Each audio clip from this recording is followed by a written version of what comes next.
आज हमें क्या देखना है, डिफरेंस। अब सबसे पहले डिफरेंस जो हम देख रहे हैं वो देख रहे हैं बिटवीन पार्टनरशिप एंड कंपनी। हमने पार्टनरशिप भी पढ़ लिया एज वेल एज हमने कंपनी भी पढ़ लिया, तो ये हमें डिफरेंस अच्छे से आता है। देखो, सबसे पहले अगर हम बात करें लीगल स्टेटस, तो क्या पार्टनरशिप एक सेपरेट लीगल एंटिटी होती है? नहीं होती। कंपनी होती है क्या? बिल्कुल होती है। तो क्या बोला, partnership is not a legal entity, उसकी अलग पर्सनालिटी नहीं है। जैसे अपन कंपनी में क्या बोलते हैं, कंपनी सेपरेट है अपने मेंबर से, करेक्ट। लेकिन इसमें ऐसा कुछ नहीं होता, फर्म अलग और उसके पार्टनर्स अलग होते हैं क्या? नहीं होते। इसके बाद देखो क्या बोला है, एजेंसी। यहाँ पे हम पढ़ते हैं कंपनी के केस में क्या कोई म्यूचुअल एजेंसी होती है? नहीं। बट पार्टनरशिप में म्यूचुअल एजेंसी होती है, यानी हर पार्टनर बाकी सब पार्टनर्स का एजेंट है, यानी अगर गलती एक की भी है तो बाकी सब भी लायबल हो जाएंगे। बट क्या इसमें ऐसा होता है? नहीं। क्या बोला, member is not an agent, ना तो मेंबर दूसरे मेंबर का एजेंट होगा और ना ही कंपनी का एजेंट होगा, ठीक है। इसके बाद देखो क्या बोला है, डिस्ट्रीब्यूशन ऑफ प्रॉफिट। यहाँ पे प्रॉफिट शेयरिंग हम कैसे करेंगे, as per PSR, profit sharing ratio. और वो कहाँ पे लिखा होगा, अपनी पार्टनरशिप डीड में। और यहाँ पे क्या बोला, ऐसा कोई कंपल्जन नहीं होता, मतलब कंपनी में है ना प्रॉफिट बांटना कंपलसरी नहीं है। कंपनी में पहली बात तो हम प्रॉफिट को बोलते हैं डिविडेंड, है ना, पढ़ा है अपन ने। तो कंपनी में डिविडेंड बांटना कंपलसरी नहीं है।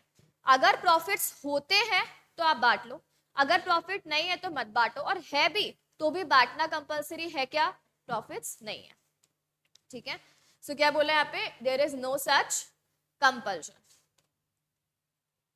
ठीक है। अब देखो क्या बोला यहाँ पे, नेक्स्ट एक्सटेंट ऑफ लाइबिलिटी। तो बहुत ही सिंपल है, यहाँ पे पार्टनर की लाइबिलिटी कैसी होती है, अनलिमिटेड, और यहाँ पे मेंबर की लाइबिलिटी होती है लिमिटेड। अब ये हमने पूरा पढ़ा था, आपको याद हो, लिमिटेड बाय शेयर्स, गारंटी, उसको पूरा एलैबोरेट कर देना, है ना। इसके बाद देखो क्या बोला है, प्रॉपर्टी। अगर हम बात करें प्रॉपर्टी की, तो क्या बोला, फर्म की प्रॉपर्टी जॉइंट एस्टेट है ऑफ ऑल द पार्टनर्स, यानी सब पार्टनर्स का मिलाकर है, क्योंकि पार्टनर्स और वो अलग तो होते नहीं है, तो इसीलिए हम ये नहीं बोल सकते पार्टनर्स का कुछ नहीं है, सिर्फ फर्म का है। नहीं, यहाँ पे फर्म की प्रॉपर्टी सारे पार्टनर्स की प्रॉपर्टी होगी, है ना। लेकिन कंपनी में हमने पढ़ा है फीचर सेपरेट प्रॉपर्टी, कंपनी अलग है और मेंबर्स अलग है, तो प्रॉपर्टी कंपनी की अलग मानी जाएगी और मेंबर्स की प्रॉपर्टी नहीं मानी जाएगी, है ना। इसके बाद में है ट्रांसफर ऑफ शेयर, यानी अपनी पोजीशन किसी और को ट्रांसफर करना। इसमें आप नहीं कर सकते हो, करना है तो सारे पार्टनर की आपको क्या लेनी पड़ेगी, कंसेंट। इस केस में आप कर सकते हो, हमने पढ़ा है ना, पब्लिक कंपनी में तो शेयर्स होते हैं फ्रीली ट्रांसफरेबल, और प्राइवेट में कर सकते हो बट रेस्ट्रिक्शंस होते हैं, कहाँ पे, आर्टिकल्स में लिखे हुए, ठीक है। इसके बाद देखो क्या बोला है, मैनेजमेंट। अगर हम बात करें तो क्या बोला है, यहाँ पे सारे के सारे पार्टनर्स मैनेजमेंट में पार्ट लेते हैं, unless there is an express agreement. याद है अपन ने टाइप्स ऑफ पार्टनर पढ़े हैं, कोई एक्टिव पार्टनर बन सकता है, हाँ, कोई स्लीपिंग हो सकता है जो सिर्फ क्या करे, कैपिटल लगा दे, वो पार्टिसिपेट नहीं करे। तो अगर ऐसा लिखा हुआ है अलग से कि भाई ए और बी एक्टिव है और सी स्लीपिंग है, तब तो वैसा मान लो। और अगर अलग से लिखा हुआ नहीं है तो ए बी और सी सारे के सारे लोग किस में इन्वॉल्व होंगे, एक्टिव मैनेजमेंट में इन्वॉल्व होंगे। बट इस केस में हमने पढ़ा है ना, मेंबर्स अलग होते हैं और डायरेक्टर्स अलग होते हैं, मतलब ओनरशिप अलग है और मैनेजमेंट ऑफ द कंपनी अलग है। तो इस केस में आपने क्या बोला, इस केस में मेंबर को हमें अलग रखना है, मैनेजमेंट संभालने के लिए हमने किसको अपॉइंट किया है, डायरेक्टर्स को अपॉइंट किया। अच्छा, मेंबर्स को कभी आना है तो वो किस में आएंगे, जनरल मीटिंग में, जहाँ पे इंपॉर्टेंट मैटर्स में वो क्या करते हैं, वोटिंग। हमने पढ़ा है ना, ओआर या एसआर पास करते हैं, तो वो कभी कभी आते हैं मीटिंग में और साल में एक बार आते हैं एजीएम में। बाकी नॉर्मली पूरा डे टू डे मैनेजमेंट संभालते हैं क्या मेंबर, नहीं। डे टू डे मैनेजमेंट कौन संभालते हैं, डायरेक्टर संभालते हैं, ठीक है। उसके बाद इंपॉर्टेंट है रजिस्ट्रेशन, ये हमने कल ही पढ़ा था, फर्म का रजिस्ट्रेशन कंपलसरी नहीं होता, वेयर एज कंपनी का रजिस्ट्रेशन कंपलसरी होता है। जब तक कंपनी को आप लॉ में रजिस्टर नहीं करोगे कंपनी बनेगी नहीं, एग्जैक्टली। वाइंडिंग अप, यहाँ पे क्या बोला, partnership form can be dissolve at any time, कल ही अपन ने पढ़ा है ना, वॉलेंट्री भी हो सकता है, बाय कोर्ट भी हो सकता है। तो अगर सारे पार्टनर्स ने डिसाइड कर लिया बंद करना ही है तो कर लो, कर सकते हो। कंपनी में क्या बोला, कंपनी एक लीगल पर्सन है, तो उसको बंद करने के लिए लॉ का प्रोसेस है, यहाँ पे एज सच मन से जब बंद कर सकते हो। इसके लिए आपको पूरा वाइंडिंग अप का प्रोसेस मानना पड़ेगा, जिसके लिए आपको एनसीएलटी को इन्वॉल्व करना होता है ना, हमने पढ़ा ट्राइब्यूनल, एनसीएलटी को इन्वॉल्व करना जरूरी, बिल्कुल ठीक है। इसके बाद अगर हम बात करें कितने पार्टनर्स होंगे, नंबर ऑफ मेंबरशिप में पता है मिनिमम कितने होते हैं 2 और मैक्सिमम कितने होते हैं 50, है ना। तो क्या बोला, number of partners in any. अब देखो यहाँ पे कंपनीज एक्ट के अकॉर्डिंग बताया, हमने पहले ही बात करी है कि कंपनीज एक्ट ने बता रखा है मैक्सिमम कितने होंगे, तो बोला है कि मैक्सिमम 100 हो सकते हैं, बट अभी एट प्रेजेंट कितने हैं 50। अभी प्रेजेंट लिमिट कितनी है 50, हम चाहे तो फ्यूचर में बढ़ा सकते हैं कहाँ तक 100 तक, पर अभी नहीं है, अभी 100 नहीं है, अभी सिर्फ कितने हैं 50 है, ठीक है।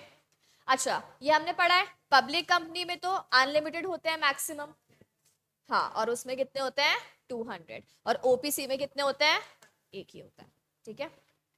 अच्छा फिर आता है ड्यूरेशन ऑफ एग्जिस्टेंस, यानी कि कब कितने टाइम तक वो चलेगा। अच्छा आप देखो, एक तो कौन सी पढ़ी है अपन ने, पर्टिकुलर टाइम पीरियड वाली, तो पर्टिकुलर टाइम वाली है तो वो प्रोजेक्ट खत्म होते ही बंद हो जाएगी। विल वाली है तो आप वो नोटिस दे के बंद करवा सकते हो, या फिर मान लो सारे पार्टनर्स मर गए, पार्टनर्स ही खत्म है तो बंद करना पड़ेगा, क्योंकि पार्टनर्स और फर्म अलग अलग तो होती नहीं है। तो क्या बोला, unless there is a contract to the contrary. कल हमने पढ़ा था डिसोल्यूशन ऑफ पार्टनरशिप और एक था डिसोल्यूशन ऑफ फर्म।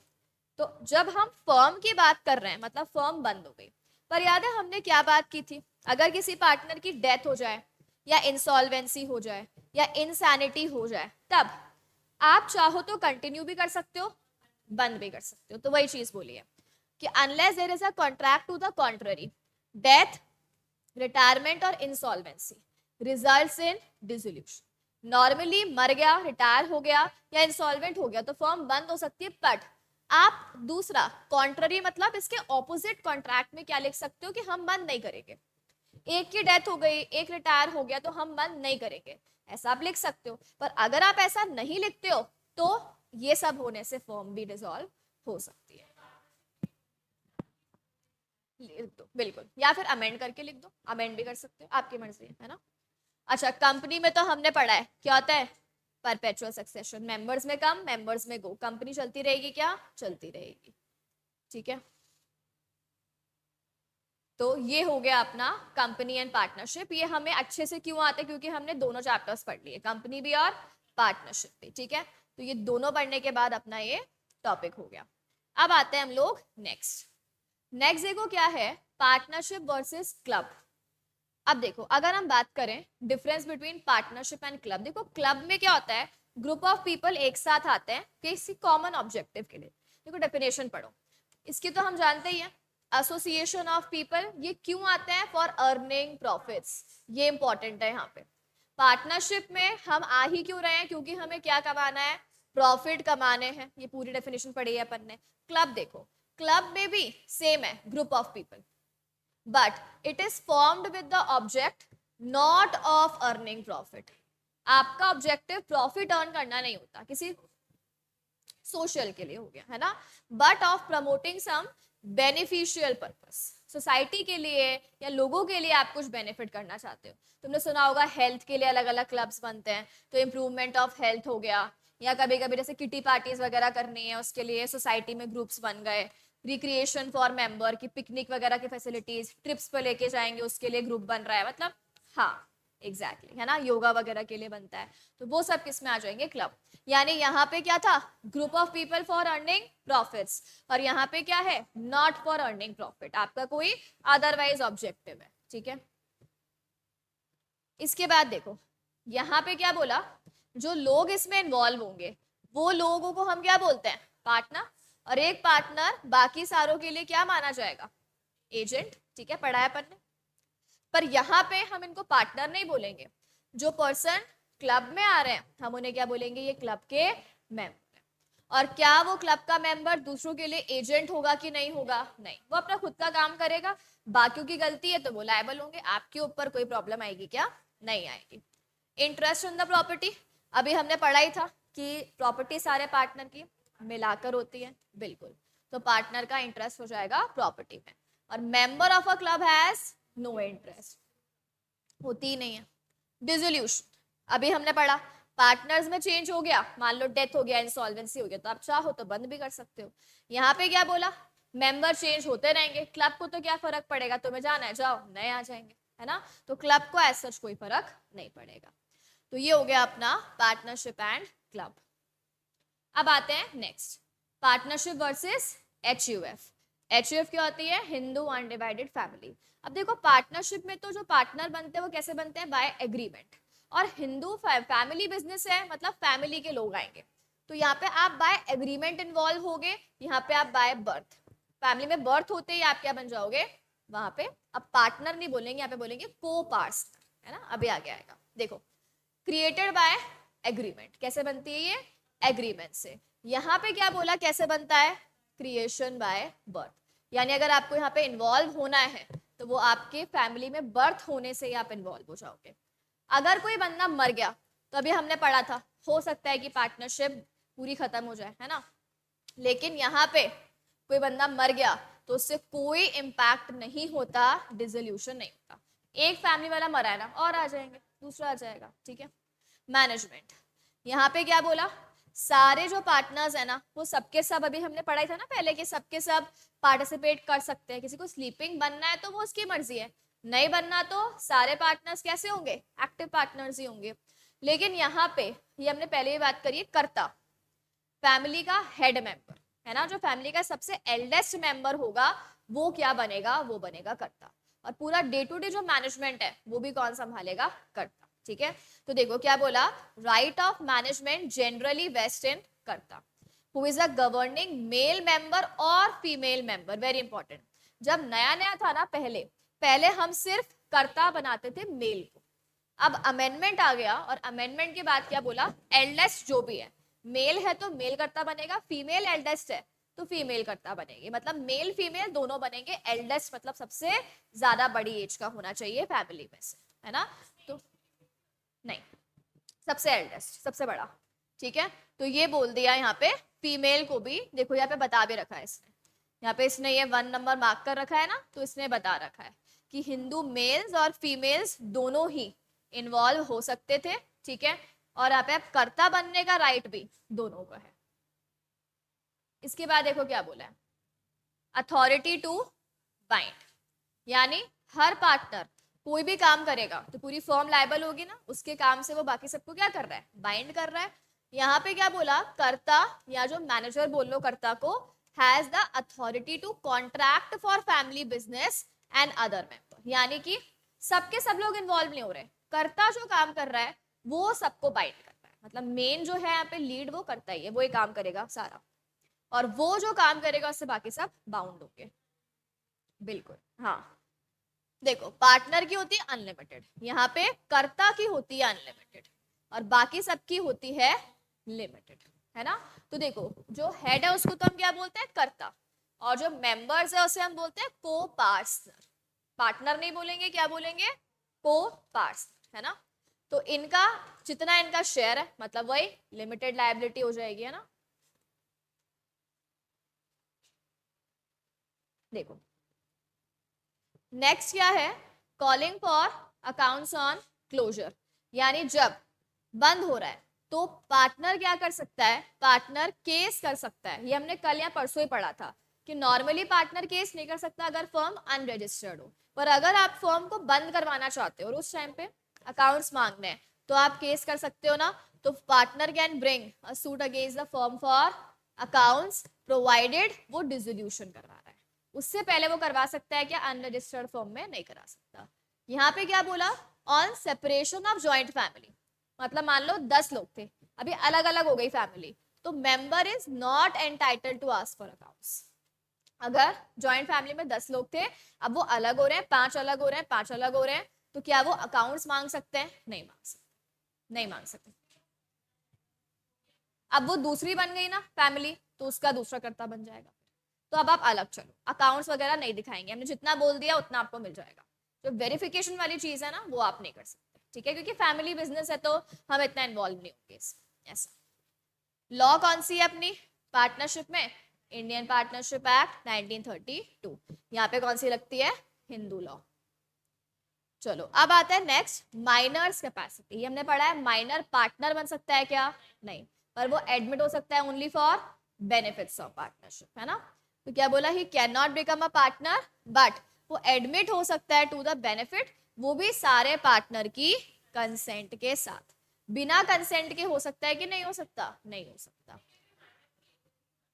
देखो मान लो 3 पार्टनर है ए बी सी, अब ए का छोटा भाई है, लेट्स से वो है 15 साल का। अब कुछ कुछ लोग होते हैं ना जो बच्चे होते हैं पर बहुत एक्सपर्ट होते हैं, मान लो टेक्नोलॉजी में बहुत नॉलेज है उसको, सोशल मीडिया की बहुत नॉलेज है, तो आजकल तो बिजनेस ऑनलाइन चल रहे हैं, है ना। तो अब मान लो कि हमें जरूरत है उसकी, और हम जानते हैं कि आगे जाके अपने बिजनेस को ज्वाइन कर ही लेगा पार्टनरशिप को, तो पहले से ले आओ उसको। तो माइनर है तो आप उसको लॉस में शेयरिंग नहीं दोगे, पर उससे काम तो ले रहे हो ना, ठीक है। तो उसको प्रॉफिट दे दो और बदले में आप किसी और को रखते, एम्प्लॉय को, उसको रख लिया। तो हम ऐसे ही नहीं रखेंगे, कोई बेनिफिट मिल रहा होगा तो ही रखते हैं जनरली, या फिर फैमिली का बच्चा है जिद कर रहा है आजा भाई फ्री बैठा है तो वो वाली बात है, बट जनरली कोई ऐसे रखता नहीं है, बेनिफिट होगा तो ही रखेगा।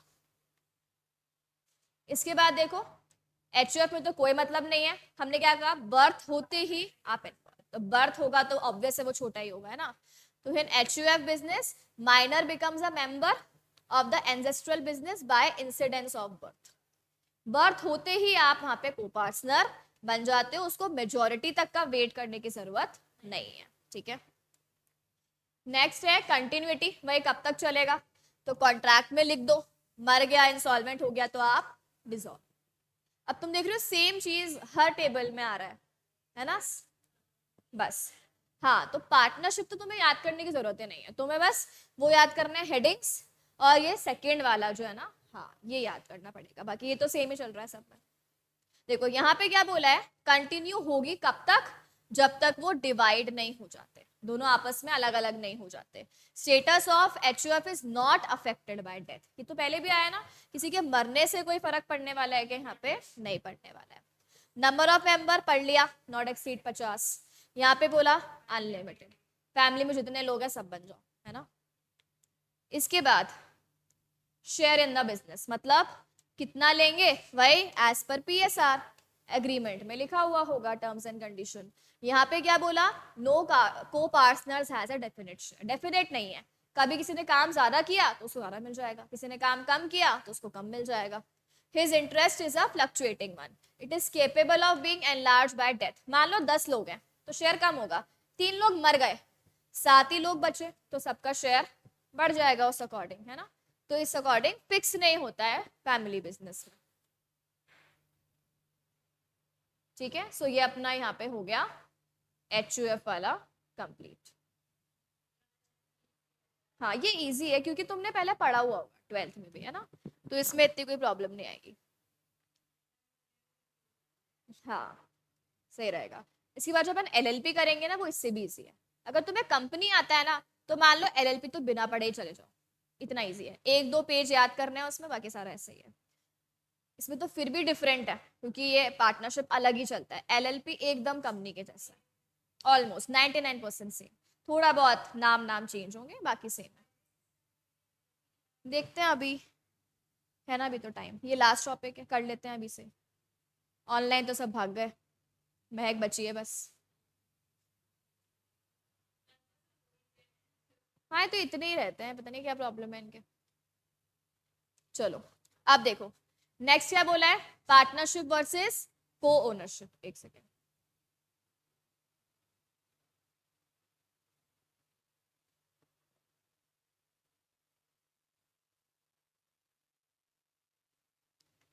पार्टनरशिप वर्सेस को ओनरशिप। अब देखो अगर हम बात करें किसकी, को ओनरशिप, को ओनरशिप का मतलब है किसी एक चीज के 2 या उससे ज्यादा ओनर्स। से मान लो आपके पास एक लैंड है या प्रॉपर्टी है, उसके 3 ओनर्स हैं, तो वो सबको हम क्या बोलेंगे, को ओनरशिप, कि एक ही असेट के इतने सारे अलग अलग ओनर्स। अब देखो यहाँ पे पार्टनरशिप में तो आप बिजनेस कर रहे हो, को ओनरशिप में जरूरी थोड़ी आप बिजनेस ही करो, है ना। देखो क्या बोला यहाँ पे, ये हमेशा किससे होती है, कॉन्ट्रैक्ट से, चाहे वो रिटन हो, ओरल हो, राइटिंग हो, कैसा भी हो वो चलेगा, पर हमेशा अग्रीमेंट या कॉन्ट्रैक्ट से ही होती है।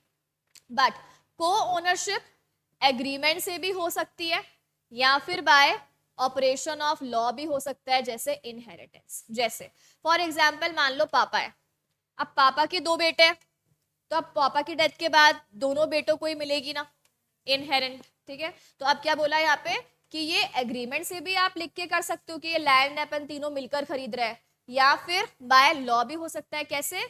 इनहेरिटेंस, यानी कि फैमिली में आपको मिलता जाएगा एंसेस्टर्स का जो भी है, तो अगली बार आपको मिल गया। तो अब पापा ने कोई एग्रीमेंट थोड़ी करा होगा, नहीं किया होगा, वो ऑटोमेटिकली इनको मिल जाएगा। फिर बोला है एजेंसी, भाई 20 बार आ गया। Partner is agent of other partner, यहाँ पे ऐसा कुछ नहीं होता, आप एजेंट थोड़ी होगे को ओनर्स में। नेचर ऑफ इंटरेस्ट, यहाँ पे क्या बोला है?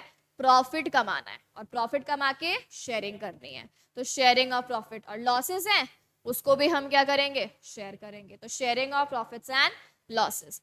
यहाँ पे क्या बोला? कोई जरूरी थोड़ी है कि आप प्रॉफिट्स या लॉसेस शेयर करो, हमने मिलकर लैंड खरीदी है, हम रहेंगे उस पे, हम घर बनाएंगे, कुछ भी करो, तो जरूरी नहीं है कि आप प्रॉफिट्स या लॉसेस बांटो। बेचते हो तो आप बांट सकते हो, वरना मत बेचो, पड़ी रहे आपके पास में, ठीक है। हाँ, मान लो लॉस इस तरीके से हो गया कि पहले वैल्यू थी 10 करोड़, अब कम होके 8 करोड़ हो गई, उस अकॉर्डिंग, ठीक है। उसके बाद देखो क्या बोला है? Nature of interest. नहीं, ये इसमें नहीं पढ़ा है अपन ने, पहले वाले टॉपिक्स में आया था ना।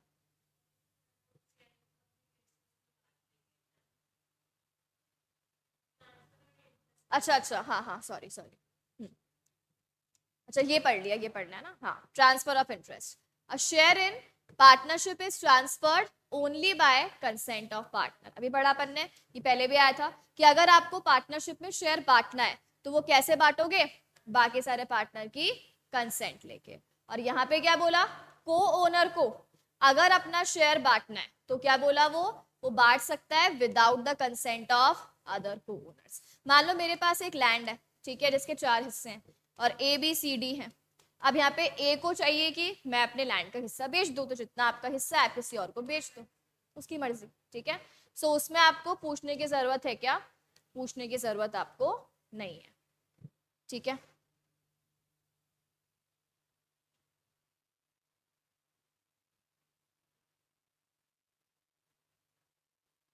पर इसके पास अपने पास 40 तक ही क्लास है ना,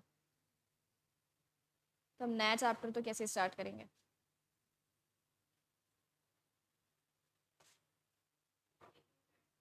हम्म।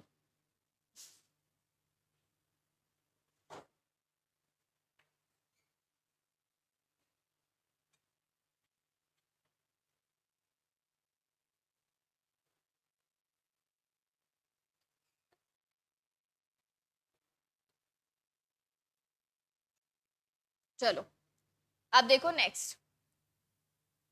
नेक्स्ट क्या है?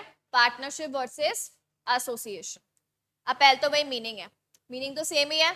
Partnership means and involve setting up relation of agency between वही 2 और मोर पर्सन, जो कि साथ में क्यों आए हैं? बिजनेस करने for profit with the intention of sharing profits of such business. एक ही याद कर लो, सब में सेम लिखो, है ना। और जब भी कोई डिफरेंस स्टार्ट करो ना, तो स्टार्टिंग डेफिनेशन से ही करनी है ना। तो एक याद कर लो कोई सा भी, सब में वही लिख दो जो अपने कॉपी में नोट्स में लिखे ना, फर्स्ट वर्ड डेफिनेशन वो लिख देना बस सब में। अब देखो एसोसिएशन। एसोसिएशन का अगेन क्या मतलब है? Group of people. वो प्रॉफिट कमाने के लिए साथ में आ रहे हैं क्या? नहीं, वो साथ में क्यों आ रहे हैं? आउट ऑफ सोशल कॉज, किसी सोशल ऑब्जेक्टिव को, सोसाइटी के लिए कुछ करने, मतलब नॉन प्रॉफिट वाला कुछ करने के लिए। And there is no necessary motive to earn and share profit, मतलब उनका इंटेंशन बिजनेस में आके प्रॉफिट कमाने का है क्या? नहीं है। ग्रुप बना के वो किसी चीज को, मतलब सोशल कॉज के लिए काम कर रहे हैं, हेल्थ वगैरह हो गया, एजुकेशन के लिए हो गया, सो वो सब किस में आ जाएगा? एसोसिएशन, है ना, ग्रुप। एग्जाम्पल, पार्टनरशिप क्यों करते हैं हम? To earn profit. देखो यहाँ पे क्या बोला? मेंबर्स ऑफ चैरिटेबल सोसाइटी या फिर रिलीजियस एसोसिएशन। अब कोई ऐसे लोग आपस में आके क्या करने वाले हैं? सिर्फ चैरिटी करने वाले हैं कि गरीब बच्चों को हम फ्री में पढ़ाएंगे, या उनको खाना वाना देंगे, हेल्थ केयर प्रोवाइड कराएंगे फ्री में।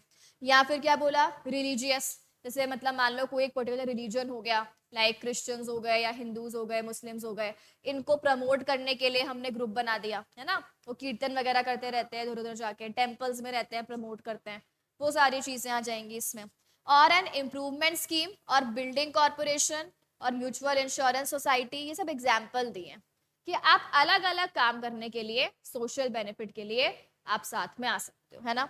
तो क्या बोला, इम्प्रूवमेंट स्कीम, मान लो कोई सोसाइटी है जिसमें वो रहते हैं जो एकदम बैकवर्ड लोग होते हैं, गरीब लोग होते हैं, SC ST होते हैं, उनके लिए आप कुछ करना चाहते हो, सोसाइटी को इम्प्रूव करे हो, मतलब आपने मान लो सैनिटेशन वगैरह करवा लिया वहाँ पे, है ना, तो वो सारी चीजें आ जाएगी।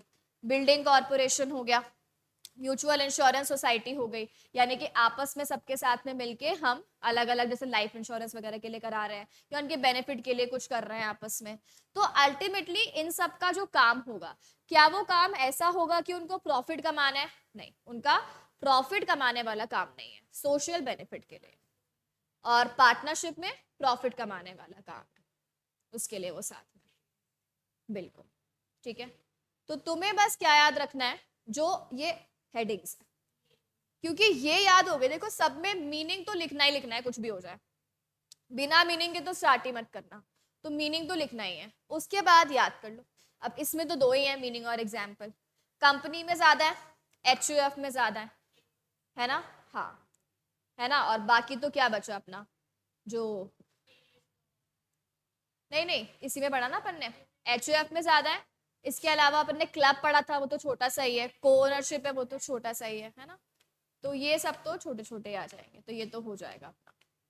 चलो, आ सकता है, मान लो कोई डायरेक्ट क्वेश्चन आ जाए तो, या फिर केस स्टडी बन के आ सकती है कि मान लो जैसे आपसे ये बोल दिया कि HUF में तो ऐसे होता है, तो बताओ क्या पार्टनरशिप में भी सेम होता है क्या? तो तुम्हें अब डिफरेंस में से उसका आंसर लिखना होगा कि नहीं, HUF में करता होता है, पार्टनरशिप में सारे पार्टनर्स होते हैं, इस तरीके से। तो इनडायरेक्ट भी आ सकता है।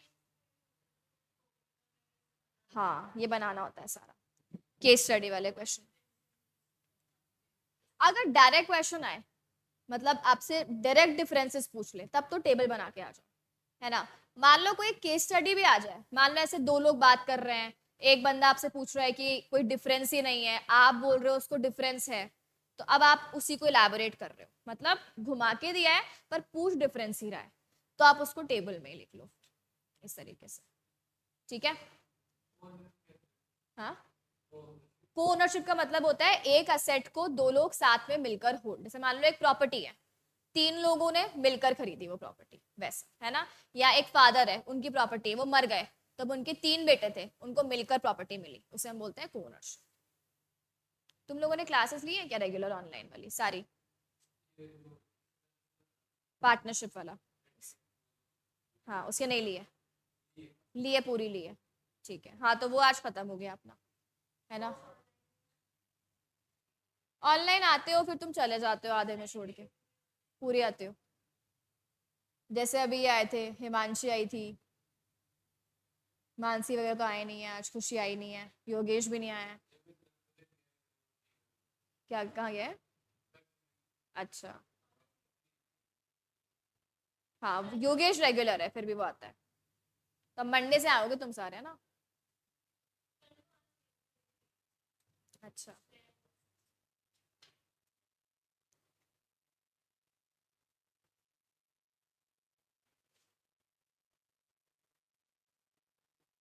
अब 10 मिनट में तो नया क्या ही स्टार्ट करे, किसकी है इसके बाद?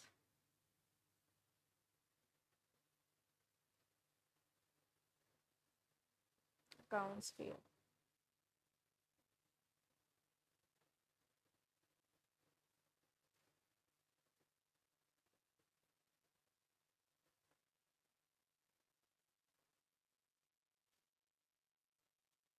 हाँ, मैं एक नेक्स्ट चैप्टर की PDF आ गई होगी, है ना। आज फ्री हो ना अगर, तो वो नोट कर लेना, वो 7-8 पेजेस की है ना। हम्म, हाँ मैंने बनाए थे। इससे क्या होगा, अपना जल्दी हो जाएगा, नहीं तो बहुत टाइम लगता है, अभी तुम थे भी नहीं, तो ये बेटर है। चलो एक काम करना,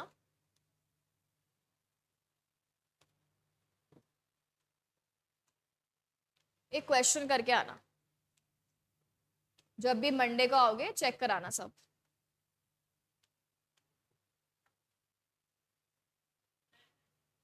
नहीं, कॉपी में लिख के आना। देखो अपने डिस्क्रिप्टिव क्वेश्चंस हैं, ये सिंपल ही है. What is the process of registration of partnership form under Indian partnership act. एकदम डायरेक्ट क्वेश्चन है ना. हमने अभी कल परसों वाले चैप्टर में ही पढ़ा है ना. तो हमने तो चार्ट बनाया, फ्लो चार्ट. तुम्हें इसकी लैंग्वेज लिखनी होगी. ठीक है. सेकेंड देखो क्या है, when does dissolution take place under the provision. एकदम डायरेक्ट अगेन. कब कब होता है, बाय एक तो ऑर्डर ऑफ कोर्ट और एक वॉलेंट्री वाला. तो वो दोनों आपको एक्सप्लेन करना है. नेक्स्ट है, Indian partnership act does not make registration of firms compulsory nor does it impose any penalty for non registration. पहले तो बताओ क्या ये सही बोल रहा है कि गलत बोल रहा है. क्वेश्चन नंबर 3 पढ़ के बताओ क्या ये सही बोल रहा है कि गलत बोल रहा है.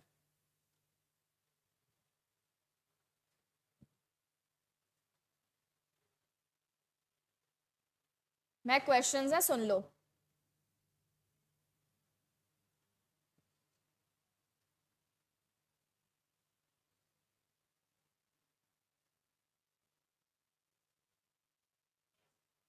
सही बोल रहा है, पढ़ो वापस.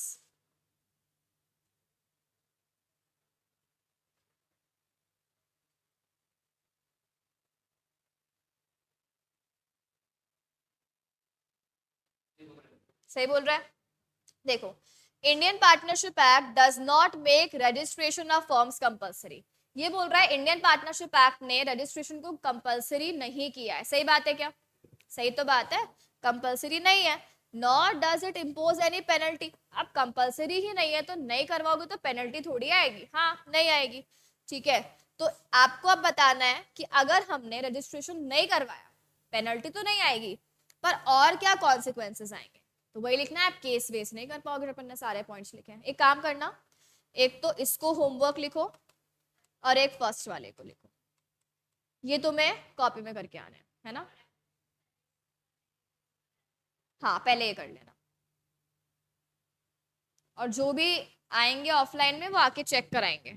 जब भी आते हो, कल आते हो, मंडे को आते हो, जैसा भी है. ठीक है. तो हम एलएलपी कल से स्टार्ट करते हैं फिर. Okay, thank you.